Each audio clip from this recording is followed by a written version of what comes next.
নির্বাচনকে ঘিরে ইসলামী দলগুলোর প্রস্তুতি এবং জোট নিয়ে আলোচনা করার জন্য এই মুহূর্তে আমাদের সঙ্গে স্টুডিওতে উপস্থিত আছেন স্টাফ রিপোর্টার রায়হান আহমেদ। রায়হান, স্বাগত আপনাকে। ধন্যবাদ। রায়হান, প্রতিবেদনটিতে যেমন দেখছিলাম আসন্ন ত্রয়োদশ নির্বাচনের জামায়াতকে নিয়ে যে ঐক্যের পথে হাঁটছে আমাদের ইসলামী দলগুলো বাদবাকি, তারা একই প্ল্যাটফর্মে কেন আসতে চাইছে, কি মনে হয় আপনার? জি, আপনাকে ধন্যবাদ। আপনি জানেন যে স্বাধীনতার পর থেকে বাংলাদেশে প্রায় 12টি সংসদ নির্বাচন হয়েছে এবং সম্প্রতি জুলাই গণ অভ্যুত্থানের 1 বছর পার হয়েছে। সে সামনে যেহেতু প্রধান উপদেষ্টা নির্বাচনের একটি সম্ভাব্য মাসও ঘোষণা করেছেন যে আগামী ফেব্রুয়ারিতে নির্বাচন, তো সেই নির্বাচনকে কেন্দ্র করেই কিন্তু ইসলামী দলগুলো আসলে এক হতে চাচ্ছে। আরেকটি বিষয় হলো যে গত যে 12টি নির্বাচন হয়েছে তার মধ্যে আসলে ইসলামী দলগুলো রয়েছে বাংলাদেশে প্রায় 10 থেকে 15টি ইসলামী দল রয়েছে এবং এর মধ্যে নিবন্ধিত রয়েছে 12টির মতো দল। তো সবগুলো দল কিন্তু কখনো একজোট হতে পারেনি এখন পর্যন্ত। তো এই নির্বাচনকে কেন্দ্র করে আসলে তারা একজোট হতে চাচ্ছে এবং সেখানে নেতৃত্বে থাকবে অথবা জামাত ইসলামীর মতো একটি দল, এবং সেখানে আরো অ্যাসিস্ট করতে পারে বাংলাদেশ খেলাফত মজলিস এবং খেলাফত আন্দোলন সহ ইসলামী আন্দোলন বাংলাদেশ। তো তারা ভাবছেন যে আসলে ইসলামী দলগুলো যদি ঐক্যজোট হতে পারে তাহলে তাদের নির্দিষ্ট একটি ভোট ব্যাংক আছে এবং তারা এর আগে এককভাবে নির্বাচন করে আসলে তাদের যে পরিমাণ আসন পাওয়ার কথা, তারা ভাবছে যে তারা ঐক্যজোট করতে পারলে হয়তো এর চেয়ে বেশি আসন তারা পেতে পারে। তো সেই দিক লক্ষ্য রেখেই আসলে ইসলামী দলগুলো ঐক্যবদ্ধ হতে যাচ্ছে। আরেকটি বিষয় হলো তারা আসলে জুলাই আন্দোলনে বিশেষ করে ইসলামী দলগুলোর অন্যতম একটি ভূমিকা ছিল এবং সেটাকে কেন্দ্র করেই কিন্তু সাধারণ মানুষ থেকে তারা অনেক বেশি সাড়া পেয়েছেন। তো সাধারণ মানুষের চাহিদা অনুযায়ী তারা ভাবছেন যে আসলে তারা যদি ঐক্যবদ্ধ হয় তাহলে তারা হয়তো বা সমঝোতার মাধ্যমে বিভিন্ন আসন ভাগাভাগি করতে পারবেন, তখন তাদের এটা একটি ভোট ব্যাংক হবে এবং তারা সংসদে স্থান নিতে পারবেন। তো মূলত এই বিষয়গুলো লক্ষ্য রেখে তারা ঐক্যবদ্ধ হওয়ার চেষ্টা করছে। একদমই তাই। জামায়াতকে কেন্দ্র করে গড়ে ওঠা এই যে ঐক্যের কৌশলগুলো কি কি, রায়হান? এবং আমি আরো জানতে চাইবো যে কি ধরনের প্রস্তুতি নিচ্ছেন দলের নেতারা?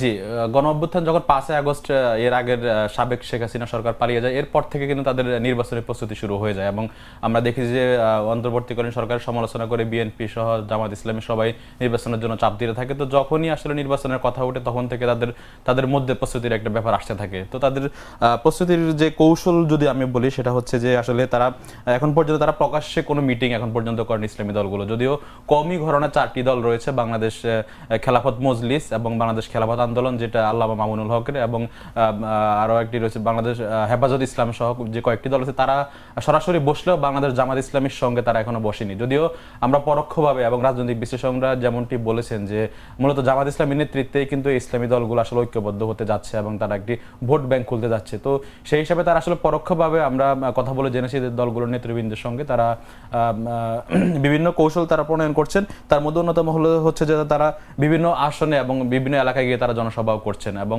তারা দেখছেন যে তারা গবেষণা করছেন যে আসলে কোন আসনে ইসলামপন্থী যারা, বিশেষ করে যারা ডানপন্থী যারা, তাদের ভোট কারা পাবে এবং কোন আসনে কয়টি তাদের ভোট রয়েছে বা কওমিদের কর্মী সংখ্যা কত এবং বাংলাদেশ জামাত ইসলামী কর্মী সংখ্যা কত এবং ইসলামী আন্দোলনের বাংলাদেশ ইসলামী আন্দোলনে তাদের নিজস্ব একটি ভোট ব্যাংক রয়েছে কওমি ঘরানার, বিশেষ করে যারা তাবলিগ করেন। তো সেই দিকগুলো বিবেচনায় কিন্তু এগুলো হচ্ছে তাদের কৌশলের অন্যতম একটি অংশ। আরেকটি বিষয় হলো এইবার আগামী নির্বাচনে যেহেতু আওয়ামী লীগকে সরকার একটি নিষিদ্ধ দল হিসেবে ঘোষণা করছে, সেক্ষেত্রে তারা আগামী নির্বাচনে অংশগ্রহণ করবে কিনা সেটা নিয়ে একটি সন্দেহ রয়েছে। তো সেই হিসাবে আওয়ামী লীগ না থাকায় তাদের অন্যতম একটি কৌশল, যেহেতু এখন নির্বাচন বিশেষজ্ঞ এবং রাজনৈতিক বিশেষজ্ঞরা বলছেন যে আগামী নির্বাচনে বিএনপি আসলে ক্ষমতায় আসতে পারে। তো সেই হিসাবে বিরোধী দল কারা হবেন, সেই হিসাবে ইসলামপন্থী দলগুলো যদি ঐক্যবদ্ধ হয় তাহলে সেক্ষেত্রে তারা একটি সাপোর্ট পাবেন। তো মূলত এই কৌশলগুলো কেন্দ্র করেই তারা ঐক্যবদ্ধ হচ্ছে এবং এটাই কৌশল। আচ্ছা, আসন সমঝোতার ক্ষেত্রে দলগুলো কতটুকু ঐক্যমত্য হতে পেরেছে?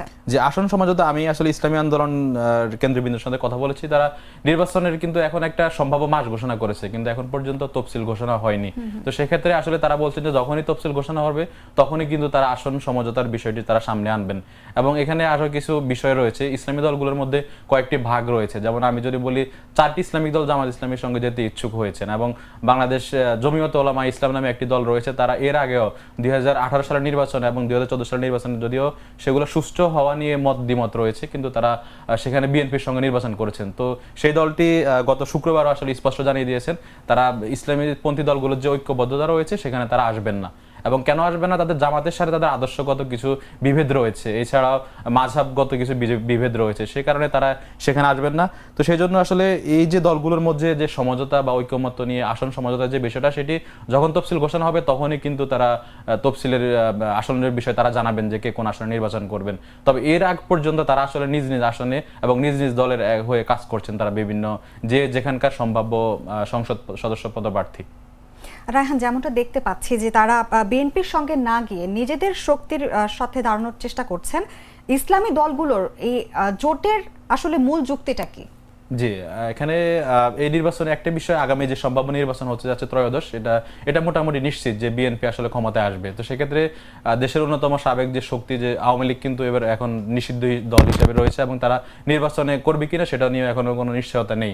তো সেই হিসেবে হচ্ছে ইসলামপন্থীদের জন্য এটা একটা বড় একটা সুযোগ, এবং তারা বিএনপির সঙ্গে যাবে না। এখানে আমি একটা এর আগে উল্লেখ করেছি যে বাংলাদেশ জমিয়তে ইসলাম তারা বিএনপির সঙ্গে যাচ্ছে, বাকি 5 দলগুলো কিন্তু বিএনপির সঙ্গে যাচ্ছে না। তাদের একটা অভিযোগ যে বিএনপি জুলাইয়ের স্পিরিটকে তারা ভালোভাবে ধারণ করছে না, এটা আমাকে বলেছেন ইসলামী আন্দোলনের মহাসচিব অধ্যক্ষ মোহাম্মদ ইউনুস আহমেদ।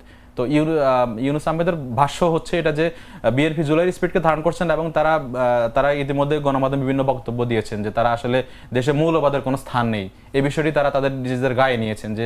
যে দল বলতে পারে যেখানে মৌলবাদের স্থান নেই বা তারা ইসলামপন্থীদেরকে কটাক্ষ করে বলছেন ইসলাম আন্দোলনে, তারা মনে করছেন যার কারণে আসলে তারা বিএনপির সঙ্গে যাচ্ছে না।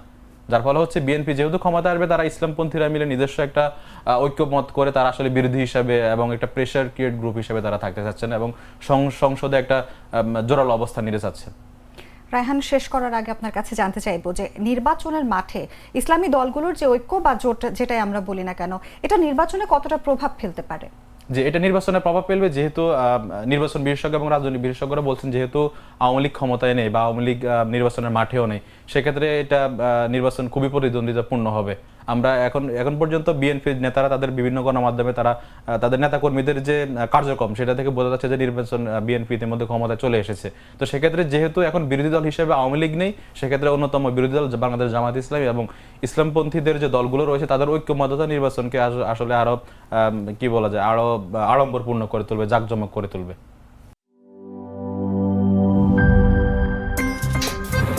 আমার একটা স্মার্ট সিদ্ধান্তে 25% গ্যাসের খরচ কমেছে। ভাবছেন কিভাবে? সাধারণ গ্যাস স্টোভ বদলে আমি এনেছি আরএফএল গ্যাস স্টোভ। এর সাইন্টিফিক নজেল ও ব্রাস বার্নার ক্যাপ সমানভাবে তাপ ছড়িয়ে রান্না করে দ্রুত, তাই গ্যাসও বাঁচায় 25%, টাকাও বাঁচে 25%। আরএফএল গ্যাস স্টোভ, নিরাপদ ও গ্যাস সাশ্রয়ী।